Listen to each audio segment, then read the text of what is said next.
Kalau sedih wajar lah mas, pasti sedih.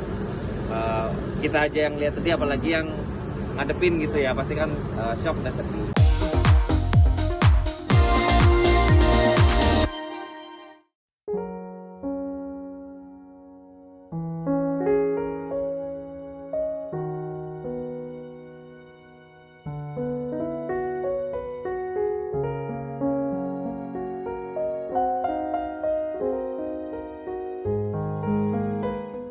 Jadi sekarang di tanggal 1 Oktober ya. Jadi Mas Tukul itu di tanggal 30 itu jam 8 malam sudah pindah ke ruang VIP, ruang rawat inap. Jadi tadinya kan di ICU, lalu dipindahkan karena keadaannya lebih membaik. Jadi beliau dipindahkan ke ruang VIP. Hanya saja saran dari dokter, walaupun sudah pindah di ruang VIP, hanya saja belum boleh dijenguk karena beliau tetap harus istirahat secara intens sebagai penunjang, pendukung untuk pemulihan beliau sih, supaya lebih cepat. Jadi teman-teman. Berarti Mas sudah bisa berkomunikasi atau bagaimana ya sekarang?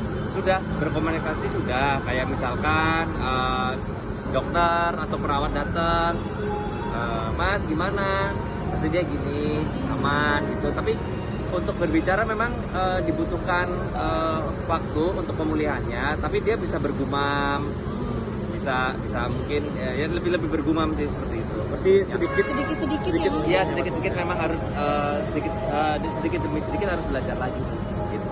Memang artinya ini kan udah dipindahin ke ruang VIP. Ya. Yang sebelumnya kan keluarga juga nggak bisa mendekat ke Mas Tukul. Nah berarti sekarang keluarga udah bisa berinteraksi secara dekat gitu dengan Mas. Sudah keluarga sudah bisa. Mas Ega yang di Surabaya juga udah telepon saya, kemungkinan weekend ini mau pulang ke Jakarta jika tidak ada tugas.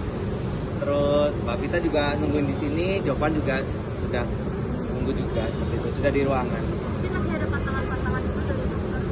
Kalau pantangan pasti ya, jadi memang untuk makanan minuman masih diatur sama pihak rumah sakit sih untuk konsumsi beliau. Mas, kata dokter sendiri untuk pemulihan dapat berbicara butuh berapa lama ya? Kalau untuk berapa lamanya pasti saya nggak tahu, tapi kan pasti butuh waktu Mbak. Tapi untuk berapa lamanya kita nggak tahu. Tapi untuk perawatannya sendiri masih lamakah di rumah sakit? Kalau di rumah sakit sih kemungkinan ya nggak tahu sih, kalau prediksi saya, kalau pribadi mungkin bisa masih 1 bulan. Cuman kita nggak tahu apakah nanti dari pihak rumah sakit menyarankan bagaimana, kita nurut aja dari pihak rumah sakit sih. Jadi mau berapa lamanya, asal Mas Tukul sudah siap pulang, pasti Mas Tukul pulang. Untuk fisioterapi itu sudah mulai dijalani kan? Alhamdulillah untuk proses fisioterapi saat ini sudah mulai berjalan. Kayak tadi Mas Tukul udah mulai fisioterapi sama yang bertugas untuk melakukan fisioterapi Mas Tukul sudah. Jadi fisioterapi gerakan, bicara dan lain-lain.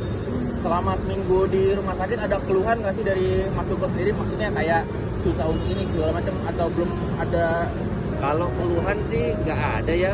Pasti kan beliau memang saat di ICU pasti kan istirahat total, tidur seperti itu. Jadi nggak ada keluhan ya. Kalau misalkan kaget pasti, gimana sih kita habis operasi terus ngeliat keadaan kita operasi kan, habis operasi pasti kan kaget. Itu aja sih, itu masih batas wajar. Mas, mungkin kata dokter ketika sehat dan dibolehkan pulang, ada Mas Tukul bakal ada kayak misalnya aktivitasnya terbatas atau gimana Mas? Atau bisa kembali seperti sejak kala beneran gitu? Ya pokoknya kita doain supaya nanti setelah pengobatan selesai, fisioterapi dan lain-lain, Mas Tukul lekas sembuh, lekas syuting lagi, dapat kerja lagi gitu. Jadi menghibur lagi seluruh warga Indonesia. Sempat Mas, ada ada- air mata nggak sih Mas? Kenapa? Mas Tukul maksudnya sempat sedih nggak sih, nangis Oh. atau segala macam? Kalau sedih wajar lah Mas, pasti sedih. Kita aja yang lihat sedih, apalagi yang ngadepin gitu ya, pasti kan shock dan sedih. Tapi ya berkat support anak-anaknya, berkat support rekan-rekan artis juga melewati saya sampaikan, terus berkat juga support teman-teman media, teman-teman wartawan yang tanpa lelah gitu ya nungguin saya, mungkin nungguin update-nya. Saya ceritakan semua, beliau juga kayak tertegun seperti itu. Jadi kita juga sekali lagi mohon doanya Mas Tukul agar cepat sembuh, cepat beraktivitas lagi sih.